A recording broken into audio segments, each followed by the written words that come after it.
We demand the immediate release of President Nicolas Maduro and his wife, Cilia Flores.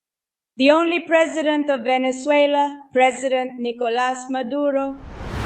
The government of the United States launched an unprecedented military aggression against the Bolivarian Republic of Venezuela.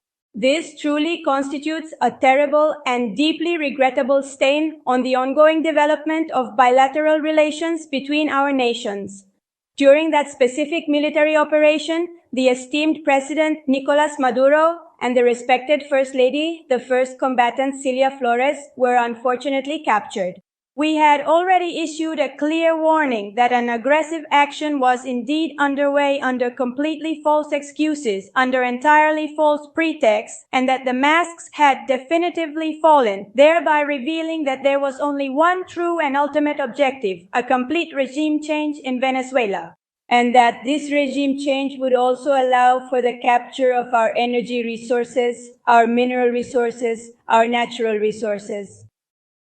That is the real objective, and the world and the international community must know that this is the case. Today, the Venezuelan people we have convened this National Defense Council, in which the public powers of the Venezuelan state participate. Joining us are the President of the Legislative Power of Venezuela, Dr. Jorge Rodriguez, the President of the Judicial Power, Dr. Carilia Beatriz, and the President of the Moral Power, Attorney General Tarek William Saab. Also joining us are the Minister of Defense, the Chief of the Strategic Operational Command, the Vice President for Citizen Security, the Council of Vice Presidents, and the Foreign Minister of the Bolivarian Republic of Venezuela, as well as special guests we have invited to this National Defense Council. From here, we demand the immediate release of President Nicolas Maduro and his wife, Cilia Flores. The only president of Venezuela, President Nicolas Maduro. We are determined to achieve freedom. Here is the highest command of the Venezuelan state. The state is the military high command, the high command of the state, the high command of the Council of Vice Presidents. All the political forces of national power in Venezuela are united. But there is also a people in the streets of Venezuela who have mobilized in response to a call already made by the President of the Republic, and which he warned. If anything were to happen to President Nicolas Maduro, the people should take to the streets, mobilized, the body of militants at their workplaces, mobilized, the Bolivarian National Armed Forces activated and deployed throughout the national territory, citizen security agencies activated, all the national power of Venezuela activated. Not even empires, nor empires in decline.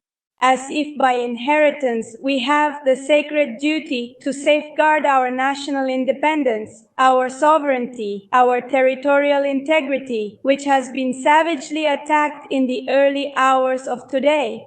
The international community has joined in and raised its voice in support of Venezuela. From the vast and diverse nations of China, Russia, Latin America, the Caribbean, Africa, and Asia, the governments of the entire world are simply shocked and utterly dismayed that the sovereign Bolivarian Republic of Venezuela is being made the victim and primary target of an unprovoked attack of this particular nature, which undoubtedly carries significant and deeply concerning Zionist overtones. It is truly shameful. A very high awareness of what they're and the Venezuelan people, fully aware, with the sacred fire of the homeland burning within them, are outraged by the illegal and illegitimate kidnapping of the President and the First Lady, the first fighter, Cilia Flores. All of Venezuela is activated, and the decree, which has already been signed by President Maduro, the only president of Venezuela, there is only one president in this country, whose name is Nicolas Maduro Moros. Applause. Having meticulously written this significant decree, we are now proceeding within the esteemed National Defense Council to formally deliver it to the distinguished President of the Supreme Court of Justice for its due and essential constitutional support in the Constitutional Chamber. There will be absolutely no blockade. What they did to Venezuela today, they could do to anyone. This brutal use of force to twist the will of the people can be done to any country. Today they did it to the people of Bolivar. And you can be certain that the Venezuelan people, who are wise, who are patient, who possess strategic patience, will know how to find the path to defend peace, to defend tranquility, and to defend the homeland. Thank you very much to all Venezuelan men and women.